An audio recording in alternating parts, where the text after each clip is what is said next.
Salam alaikum wa rahmatullahi à tous, bonsoir à tous et bienvenue dans l'épisode 10 de notre série C'est Kirikili. Alors ça faisait un petit moment qu'on n'avait pas fait cette émission. Pour vous en rappeler le principe, C'est Kirikili, c'est une petite playlist sur YouTube dans laquelle au cours de chaque épisode, je demande en amont aux personnes qui me suivent sur Instagram de choisir un numéro entre 1 et 390 parce que c'est le nombre de pages du tome 2. En story Instagram et je fais ensuite un tirage au sort et je lis la page que j'ai tirée au sort du coup.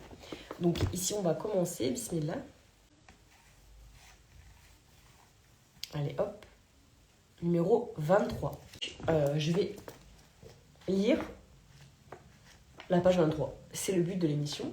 Alors là oui, c'est en fait, on est au tout début du coup du tome 2 du Nacre des Cœurs et on est avec le personnage de Irma qui est une professeure de philosophie qui a déjà un certain âge et qui sera au début du coup du tome 2 et qui sera la professeure de philosophie de Rima. Et là en fait c'est vraiment au début de sa vie lorsque elle n'est pas encore partie, ouais si elle est partie pour la région du Cham en Syrie pour pouvoir faire ses études de philosophie et du coup elle rencontre un homme. En fait elle lui explique qu'elle aimerait bien consacrer la majeure partie de son temps libre à l'apprentissage mais qu'il fallait qu'elle se nourrisse, et du coup c'était difficile de vivre une vie simplement d'études, parce qu'il fallait aussi travailler évidemment.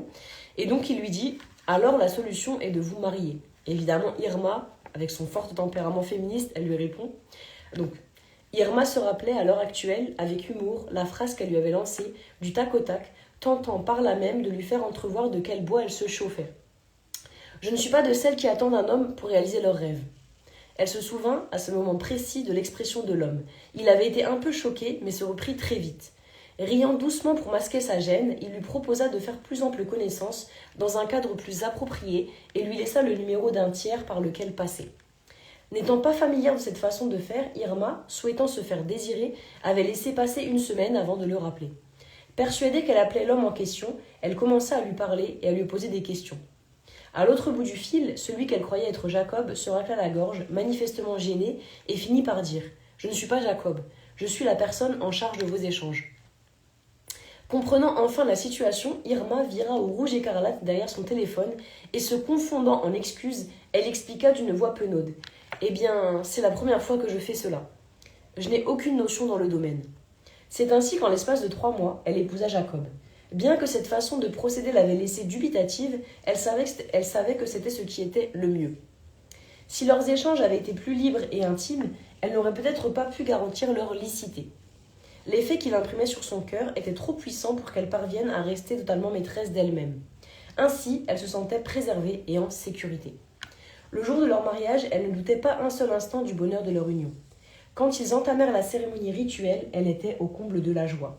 On l'avait habillée, fardée et sublimée, telle une princesse. Voilà.